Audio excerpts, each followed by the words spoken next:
وقل جاء الحق وزهق الباطل إن الباطل كان زهوقا. السلام علیکم ورحمۃ اللہ وبرکاتہ. الحمدللہ رب العالمین والصلاة والسلام علی رسول کریم، اما بعد.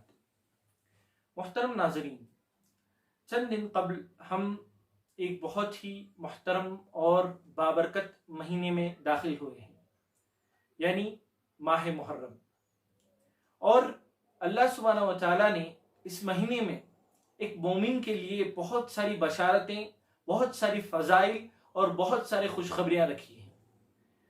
تو اسی مناسبت سے ایک مسلمان کو ماہ محرم سے متعلق جو چند چیزیں جاننا بے حد ضروری ہے، اسی کو اس درس میں پیش کرنے کی میں انشاءاللہ کوشش کروں گا. سب سے پہلی چیز ماہ محرم سے متعلق ایک بہت ہی معروف حدیث، جس میں رسول اللہ صلی اللہ علیہ وسلم نے اس کی فضیلت سے متعلق بتایا ہے. صحیح مسلم کی روایت ہے، ابو ہریرہ رضی اللہ عنہ اس کے راوی ہیں. وہ فرماتے ہیں کہ عن ابی ہریرہ رضی اللہ عنہ قال قال رسول اللہ صلی اللہ علیہ وسلم افضل الصيام بعد رمضان شهر الله المحرم وافضل الصلاة بعد الفریضہ صلاة الليل. اس حدیث میں رسول اللہ صلی اللہ علیہ وسلم نے واضح طور پر فرمایا ہے کہ رمضان کے مہینے کے روزوں کے بعد سب سے افضل روزے ماہ محرم کے روزے ہیں.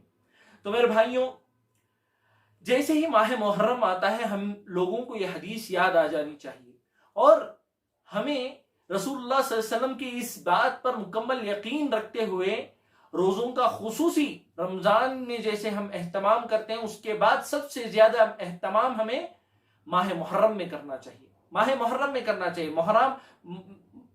ماہ محرم جیسے ہی داخل ہو ہمیں یہ احساس ہو جانا چاہیے کہ یہ جو ہے روزے والا مہینہ ہے، اس میں ہمیں خوب روزے رکھنا چاہیے، کیونکہ رسول اللہ صلی اللہ علیہ وسلم نے واضح طور پر کیا فرمایا، افضل الصیام، یہ رمضان کے بعد سب سے جو ہے بابرکت اور فضیلت والے روزے ہیں. تو اس کا ہمیں خاص اہتمام کرنا چاہیے. لیکن معاشرے کو اگر دیکھیں تو ہمیں کیا بات پتہ چلتی ہے کہ لوگ جو ہے ماہ محرم میں عاشورے کا جو ایک دن کا روزہ رہتا ہے اس کا صرف اہتمام کرتے ہیں، لیکن ماہ محرم کے مکمل دنوں میں جو روزہ رکھنا ہے، جو یہ فضیلت ہے جو اس حدیث میں اس سے ثابت ہوتی ہے، اس کا مکمل طور پر اہتمام نہیں ہوتا، اس کو مکمل طور پر چھوڑ دیا جاتا ہے. ایسا بالکل نہیں ہونا چاہیے. شیخ ابن باز اس حدیث کو رکھ کر بتاتے ہیں کہ آج لوگ جو ہے عاشورے کا روزہ تو رکھتے ہیں، لیکن ماہ محرم یعنی محرم کی 1 تاریخ سے لے کر 29 یا 30 تاریخ تک جو روزوں کا اہتمام ہونا چاہیے وہ بالکل نہیں ہوتا. تو ایک مسلمان کو چاہیے کہ جہاں وہ عاشورے کے روزے کا اہتمام کرتا ہے، وہی پورے محرم میں جتنی اس کی طاقت ہے اتنا زیادہ نفل روزوں کا اہتمام کرے، کیونکہ رسول اللہ صلی اللہ علیہ وسلم نے بتایا ہے افضل الصیام، یہ بہترین روزے ہیں، یہ سب سے بابرکت روزے ہیں، سب سے زیادہ فضیلت والے روزے ہیں رمضان کے روزوں کے بعد. ایک اور چیز، اسی مہینے میں ایک بہت ہی محترم اور ایک بہت ہی فضیلت والا دن کون سا ہے؟ عاشورے کا دن ہے. اس دن سے متعلق اور اس دن کے روزے سے متعلق رسول اللہ صلی اللہ علیہ وسلم نے فرمایا، وَصَوْمُ يَوْمُ عَاشُورَ إِنِّي أَحْتَسِبُ عَلَى اللَّهِ أَن يُكَفِّرَ السَّنَةَ الَّتِي قَبْلَهُ. رسول اللہ صلی اللہ علیہ وسلم نے فرمایا، وَصَوْمُ يَوْمِ عَاشُورَ، عاشورے کے دن کا روزہ اگر کوئی شخص رکھتا ہے تو میں اللہ سے یہ امید رکھتا ہوں کہ اللہ سبحانہ و تعالیٰ اس کے پچھلے سال کے تمام گناہ معاف کر دے گا. اللہ اکبر.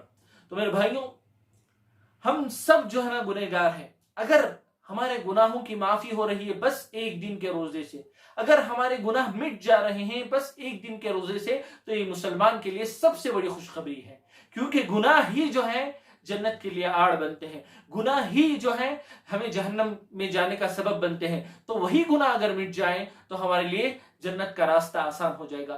تو رسول اللہ صلی اللہ علیہ وسلم نے بتایا اگر ایک دن کا روزہ اگر کوئی رکھ لیتے ہیں تو انہیں کیا فضیلت ہے، ان کے پچھلے سال کے تمام گناہ معاف ہو جاتے ہیں. میرے بھائیوں، اگر ایک دن کے 1 گھنٹے کے ہمارے گناہ معاف ہو جا رہے ہیں تو کتنی بڑی بات، یہاں پورے سال کے گناہ معاف ہونے کی بات ہے. تو اس لیے ہمیں یہ موقع بالکل گنوانا نہیں چاہیے.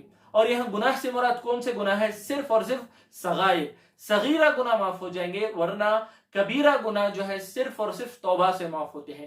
تو صغیرہ گناہ بھی معاف ہو جانا ہمارے لیے بہت بڑی بات ہے، کیونکہ صغیرہ گناہ ہم اتنے زیادہ کرتے ہیں اور کر بھول جاتے ہیں، جس کی وجہ سے اس کی معافی ہمارے لیے ایک بہت بڑی نعمت اور بہت بڑی بشارت ثابت ہوگی، تو اس کا خاص اہتمام کرنا چاہیے۔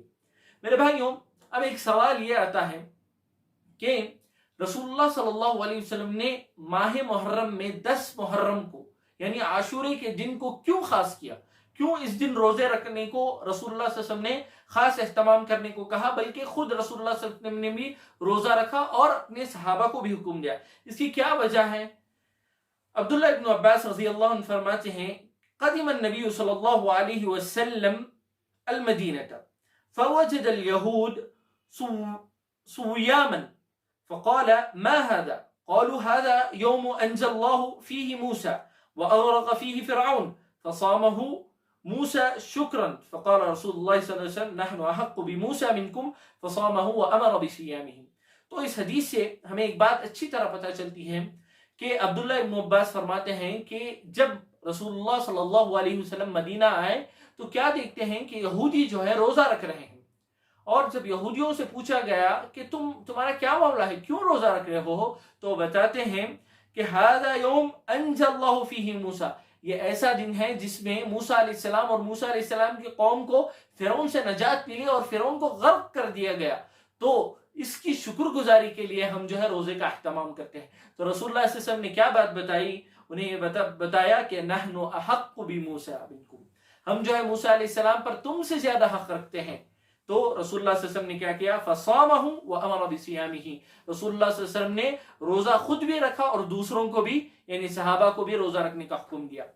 تو اس حدیث سے ہمیں ایک بات اچھی طرح پتہ چلتی ہے کہ اس روزے کا سبب کیا ہے کہ ہم جو ہے موسیٰ علیہ السلام کو جو نجات ملی اس کی شکر گزاری کے لیے روزہ رکھتے ہیں، اور سب سے اہم چیز رسول اللہ صلی اللہ علیہ وسلم نے اس کا حکم دیا ہے، رسول اللہ صلی اللہ علیہ وسلم نے خود روزے کا اہتمام کیا اور دوسروں کو بھی اس کا حکم دیا، اس وجہ سے ہم یہ روزہ رکھتے ہیں، اور فضیلت تو ہم نے سن لی ہے اس روزے سے متعلق۔ لیکن یہاں ایک سوال یہ پیدا ہوتا ہے میرے بھائیوں کہ کیا رسول اللہ صلی اللہ علیہ وسلم نے یہودیوں کی اتباع کی، یہودیوں کا دیکھ کر رسول اللہ صلی اللہ علیہ وسلم نے روزہ رکھا؟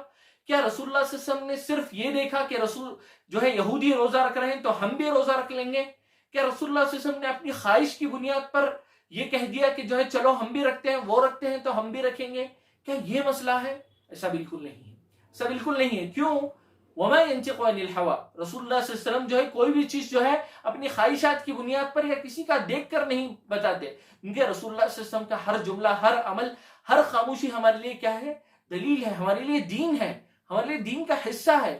تو اللہ سبحانہ وتعالی جو کچھ بتاتے ہیں وہی رسول اللہ صلی اللہ علیہ وسلم ہم تک پہنچاتے ہیں، وہ اپنی خواہشات کی بنیاد پر یا کسی کا دیکھ کر جو ہے نا وہ عمل کرنے کے لیے نہیں کہتے۔ تو یہاں کیا معاملہ ہوا ہے، یہاں کیا مسئلہ آیا ہے؟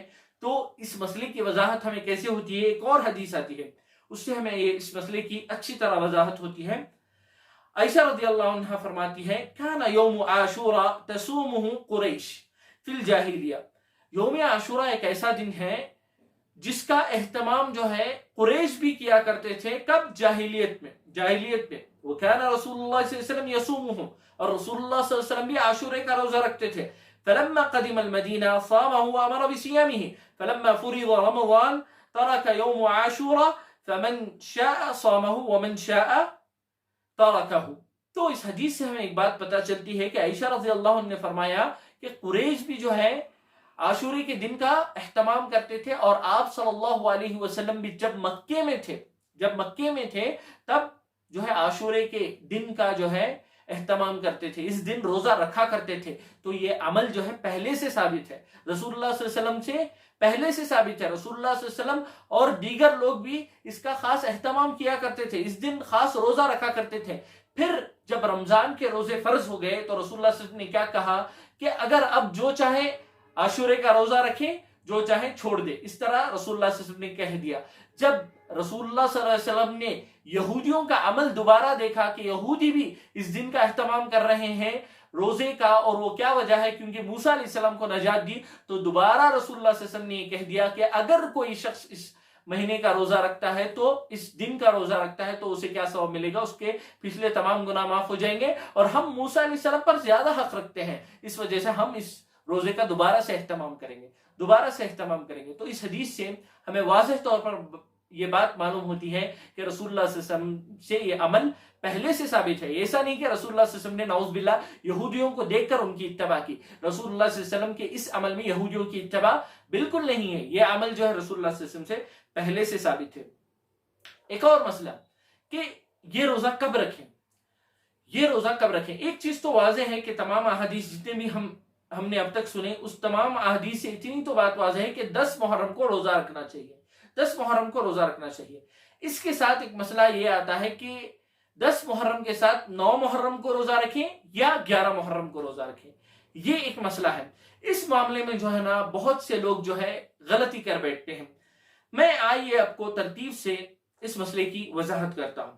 پہلے ہمارے سامنے ایک حدیث ہے، عبداللہ ابن عباس رضی اللہ عنہ اس کے راوی ہیں، وہ فرماتے ہیں لَإِن بَقَيْتُ إِلَىٰ قَابِلِ لَأَصُومَنَّ الْيَوْمَ التَّاسِعَ۔ رسول اللہ صلی اللہ علیہ وسلم نے فرمایا اگر میں آنے والے سال تک باقی رہوں گا، اگر میں آنے والے سال تک باقی رہوں گا تو میں کیا کروں گا، میں 9 ذی الحجہ کو بھی روزہ رکھوں گا، میں 9 ذی الحجہ کو بھی روزے کا اہتمام کروں گا۔ یہ رسول اللہ صلی اللہ علیہ وسلم سے ایک حدیث ثابت ہے۔ عبداللہ ابن عباس اس کے راوی ہیں، وہ فرماتے ہیں کہ رسول اللہ صلی اللہ علیہ وسلم اگر آنے والے سال بھی باقی رہتے تو جو ہے نا وہ 9 ذی الحجہ کا روزہ رکھتے۔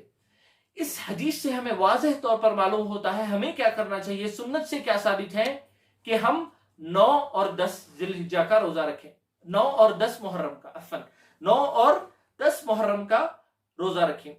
عبداللہ ابن عباس واضح طور پر فرماتے ہیں کہ رسول اللہ صلی اللہ علیہ وسلم نے فرمایا کہ اگر میں آنے والے سال زندہ رہوں گا تو میں 9 محرم کا روزہ رکھوں گا، یعنی 9 اور 10 دونوں کا روزہ رکھوں گا۔ لیکن یہاں لوگ کیا کہتے ہیں کہ اگر چاہیں تو ہم 9-10 کا رکھ لیں گے یا 10-11 کا رکھ لیں گے۔ یہ بات کہاں سے آئی ہے؟ ایک اور حدیث آتی ہے سومو قبلہ یومن او بعدہ یومن، یہ حدیث ضعیف ہے۔ اس میں کیا بات ہے، عاشورے کے روزے سے ایک دن پہلے کا روزہ یا ایک دن بعد کا روزہ رکھ لو۔ یہ حدیث جو ہے نا بہت معروف ہے، لوگ اس پر بہت زیادہ عمل کرتے ہیں، لیکن یہ حدیث جو ہے نا ضعیف ہے، سندن ضعیف ہے۔ بعض علماء اس کو جو ہے نا صحیح بھی قرار دیتے ہیں، لیکن یہ حدیث جو ہے نا اس کا راجح حکم اگر دیکھیں تو یہ حدیث جو ہے نا ضعیف ہے۔ تو ہمارے پاس جو واضح صحیح حدیث کے مطابق اگر عمل دیکھیں تو کیا ہے، 9 ذی الحجہ کا روزہ، 9 محرم کا روزہ اور جو ہے 10 محرم کا روزہ، 10 اور 9 محرم کا روزہ ہمیں رکھنا چاہیے، کیونکہ رسول اللہ صلی اللہ علیہ وسلم سے یہی ثابت ہے۔ یہ کہنا کہ جو ہے ہم چاہیں تو 9-10 کا رکھ لیں گے یا 10-11 کا رکھ لیں گے، یہ ثابت نہیں ہے، یہ رسول اللہ صلی اللہ علیہ وسلم سے ثابت نہیں ہے۔ یہ جو حدیث ہے کہ ایک دن پہلے کا اور ایک دن بعد کا روزہ چاہے تو رکھ لے سکتے ہیں، یہ حدیث جو ہے نا ضعیف ہے، تو اس سے متعلق ہمیں عمل کرنے سے مکمل طور پر اجتناب کرنا چاہیے۔ ہاں، اب یہ ایک سوال پیدا ہوتا ہے کہ کیوں رسول اللہ صلی اللہ علیہ وسلم نے یہ کہا کہ میں 9 اور 10 کا روزہ رکھوں گا اگر میں آنے والے سال زندہ رہوں؟ تو اس سے متعلق علماء یہی حکمت بتاتے ہیں کہ یہودیوں کی مخالفت کے لیے، یہودیوں کی مخالفت کے لیے رسول اللہ صلی اللہ علیہ وسلم نے یہ کہا کہ میں 9 اور 10 دونوں کا روزہ رکھوں گا، کیونکہ وہ صرف 10 کا روزہ رکھتے ہیں، میں 9 اور 10 دونوں کا روزہ رکھوں گا تاکہ یہودیوں کی مخالفت ہو۔ تو اس حدیث سے ہمیں یہ بات اچھی طرح معلوم ہوتی ہے کہ ہمیں 9 اور 10 کا اہتمام کرنا چاہیے۔ ہاں، اگر مثال کے طور پر کسی کا 9 ذی الحجہ کو، 9 محرم کو روزہ چھوٹ جاتا ہے کسی بنا پر کسی علت کی وجہ سے، کسی شرعی عذر کی وجہ سے، اگر کسی کا 9 محرم کو روزہ چھوٹ جاتا ہے تو وہ کیا کرے گا، 10 محرم کو روزہ رکھ لے گا، اور چاہے تو یہودیوں کی مخالفت کے لیے 11 محرم کو بھی روزہ رکھ سکتا ہے۔ اس کی بعض علماء نے اجازت دی ہے علت کی بنیاد پر، حدیث کی بنیاد پر نہیں۔ علت کیا ہے یہاں کہ یہودیوں کی مخالفت ہو، اس علت کی بنیاد پر اگر کوئی چاہے تو جو ہے نا 10 اور 11 کا رکھ سکتے ہیں۔ کب؟ جب اس کا 9 کا رکھنے کا اسے طاقت نہ ہو یا کسی وجہ سے اس کا 9 کا روزہ چھوٹ گیا ہے، تب۔